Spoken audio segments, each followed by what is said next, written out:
Hey everyone, it's Imran back with another macro option spotlight. Remember, like, subscribe, comment. We want to get this all over the place.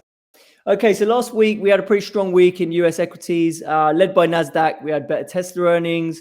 We also had higher GDP than expected and durable goods. So Goldilocks data, which the market likes right now.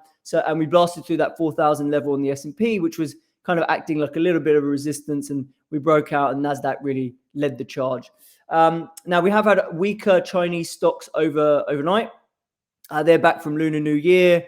They did knee-jerk higher and then got faded. But just really, we think that a lot of positioning has flown back into China. We don't think it's necessarily anything sinister, but just needing a pullback, feeling a little bit frothy. It's kind of starting to hit the front pages now. Everyone wanting to pile into China after they've already rallied 50%.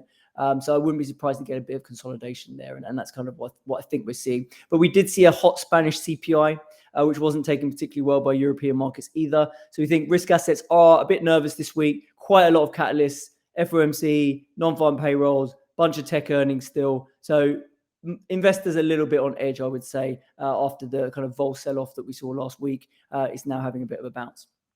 In terms of commodities, pretty much lower for most commodities across the week.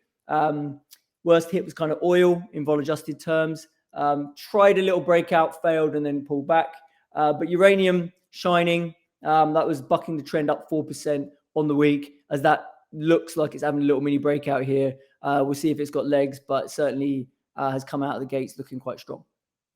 Vol-wise, as we said, the Goldilocks data has come in. We had the VIX retesting near 18. I suspected that level was going to break, but we've had a bounce obviously overnight. But I wouldn't be surprised if after FOMC into the end of the week, and if non-farms isn't a shocker, then we do see that level of 18 break at some point on the VIX.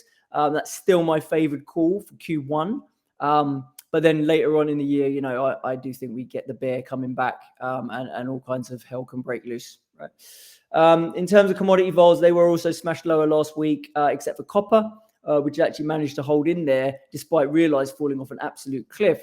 You can see that here, where carry in copper has been plus 70%. I mean, that's staggering amount relative to it. So it's realizing 7, and it's implied at 28. So normally when you realize collapses to 7, implied cannot stay at 28, right? It finds sellers and it gets sold down to low 20s at least, okay? But copper isn't doing that because people think once they come back from Lunar New Year, there's a very strong fundamental story in copper. There's supply issues right now out of Peru and things like that. People are just concerned that the copper market can kind of gap quite violently, right? So in terms of technicals, we mentioned last week, we thought copper was due a consolidation. It has had a small one.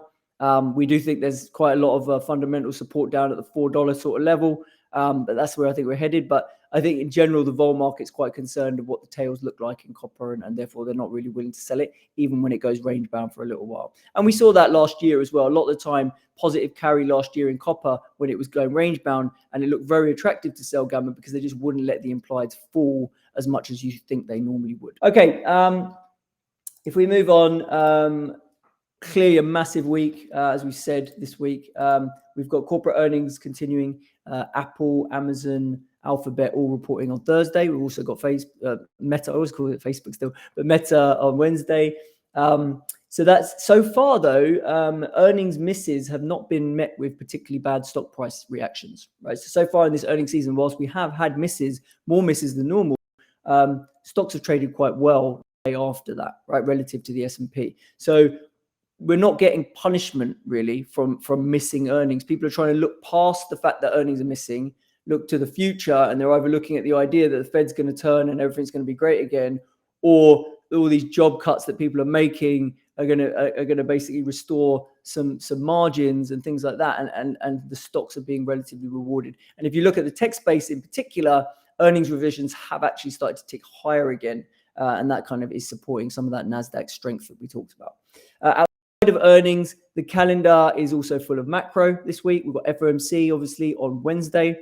We don't think they're going to deliver the 25 bip hike, right? We think they will, but it's about the guidance. It's about what they say going forward. Powell's clearly going to be incentivized to talk tough, to not loosen financial conditions and let the market rip another 5% from here. So we'll see. But then even if he talks tough, does the market believe it? what happens to the rates market, implying cuts later this year. Are they going to move? Personally, I don't think it's going to move that materially on this FOMC meeting. I think it's much more likely in March or even May, where we see the data confirming the slowdown, and they're either going to say, yeah, look, we knew that was going to happen, so that's why we stopped hiking rates, and the rates hiking cycle is done. Market's going to like that, or they're going to say, no, you know what, we're going to keep going because we don't want to risk inflation coming back. So that rubber is going to meet the road later in the year, but we think between now and then the market still has potential upside. But anyway, apart from FOMC, we've got Bank of England, ECB on Thursday, and we've got non-farm payrolls on Friday. And non-farm payrolls are becoming more and more important than, say, CPI, because the labor market is going to matter more to the Fed reaction function than CPI, because we all know inflation's peaked, right? Now, clearly, if inflation suddenly rips back the other way and we start seeing hot prints, that is going to spook them. But we just think, given the leading indicators that tell you what inflation is going to do, that's not material right now. You need to see quite a material pickup in commodity prices and things like that before you got overly concerned. And then on the non-farm payrolls point, it's interesting because there's some leading indicators, right? I've got this chart here with US manufacturing overtime hours and US temporary help in services. This is Saxo put this chart out and saying these are rolling over, and historically these have led the labor market cracking, right? So some of this, the data from the BLS is a bit inconsistent with what we're seeing in leading indicators, and they've even admitted that their methodology may have some errors in when they look at company birth rates and death rates, and they make an assumption of job growth, and that goes into the numbers.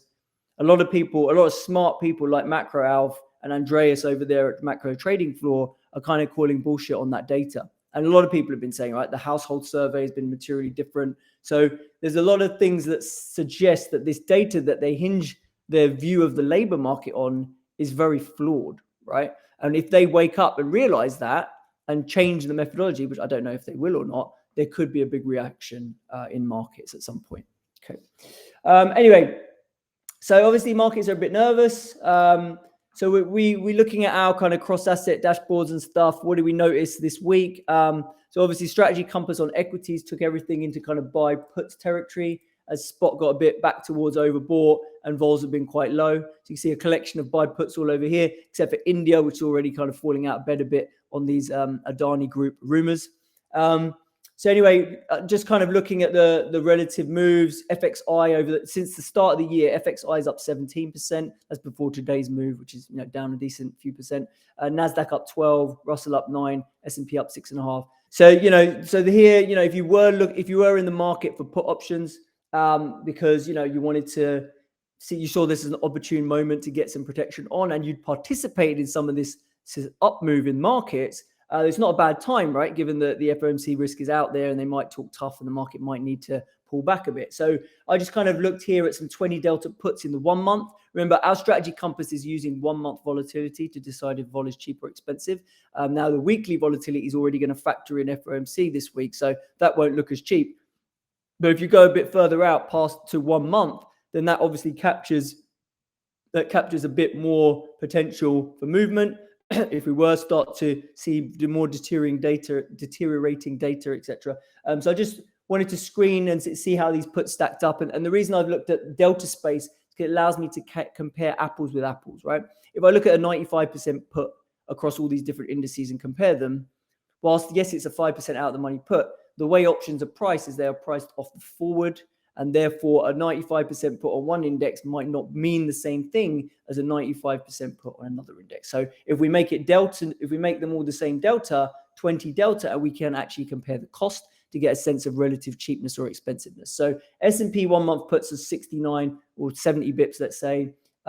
Russell are 90 bips, Nasdaq are 1%, and China are 1.25%. And all of them do approximately fall in that 5 to 6% out of the money range in terms of where that protection kicks in. So it just gives you a sense for the relative cheapness or expensiveness of outright puts if you were in the market for protection. Now, overnight, the market has obviously dropped. So any options you buy will need to be struck a little bit lower than they were on Friday because market's kind of already started selling off. So you don't have as great an entry point in your delta part of that option, basically. Okay, and then looking at VIX, another alternative to protection buying via puts would be like VIX. Looking at this sort of VIX dashboard, we see that obviously the VIX has been falling here. The vol's also kind of been, falling but stabilizing. So we've got here, ignore that green spike, that's just noise. But we are in the buy call territory in terms of mean reversion metrics. Skew had a little pop, which means call skew. This because VIX has a call skew. So you see that move there. So it went back towards the kind of local top of the range there. And then you look at the term structure, you can see short dated VIX options are looking a lot more expensive than kind of that longer dated stuff. So for me, the way I would get any VIX, I wouldn't really mess around in the front end, to be honest. I personally think after FOMC, the market probably takes vol down again in terms of the VIX. I don't think that we're in that fragile a position right now in the vol market for vol to have a real proper spike. So I think if we're going to get spikes, it's going to be later in the year. I'd probably park myself somewhere in May where the vol looks relatively cheap on the curve. I would do call spreads to take advantage of the fact that upside skew does exist in VIX. So you're getting a lot more juice out of those upside calls because of the skew being there. And so the sort of structure that I would look at on the VIX, that's it for today. It was a little bit longer than normal, but we're catching up after the weekend and things are getting interesting this week. So take care and I will catch you all tomorrow. Thanks.